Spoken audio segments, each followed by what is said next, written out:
Welcome to simple சமையல். இன்னைக்கு எப்படி கேரட்டும் பீன்ஸும் வச்சு சிம்பிளாக யம்மியாக ஒரு பொரியல் பண்ணலான்னு பார்க்கலாம் வாங்க. முதல்ல ஒரு பேனில் 2 டேபிள் ஸ்பூன் எண்ணெய் ஊற்றிக்கோங்க. கொஞ்சம் கடுகு, கொஞ்சம் உளுந்து போட்டுக்கோங்க. அது நல்லா கொஞ்சம் பொரிஞ்சு வந்ததும் 2 பச்சை மிளகா போட்டுக்கோங்க. இந்த மாதிரி நீளமாக கட் பண்ணி போட்டுக்கோங்க. அதுக்கப்புறம் ஒரு பெரிய வெங்காயம் சேர்த்துக்கோங்க. அது ஒரு 2 நிமிஷம் போல் வதக்கி கொடுங்க. கொஞ்சம் மட்டும் வெங்காயம் கலர் மாறினா போதும்.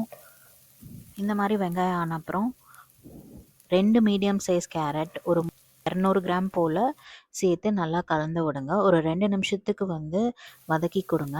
கேரட் வேகிறது கொஞ்சம் நேரம் ஆகும், அதனால தான் நம்ம முன்னாடியே கேரட் ஆட் பண்ணுறோம். இது கூட ஒரு 200 கிராம் பீன்ஸ் சேர்த்து கலந்து விடுங்க.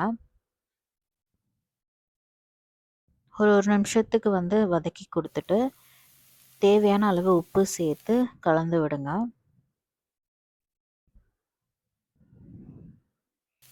அதுக்கப்புறம் இந்த கேரட்டும் பீன்ஸும் மூழ்கிற அளவு தண்ணி ஊற்றிக்கோங்க.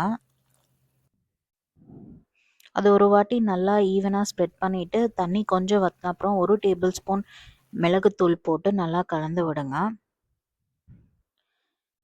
இந்த தண்ணி வற்றி வரணும், அதனால் கொஞ்ச நேரம் அப்படியே குக் பண்ணுங்கள்.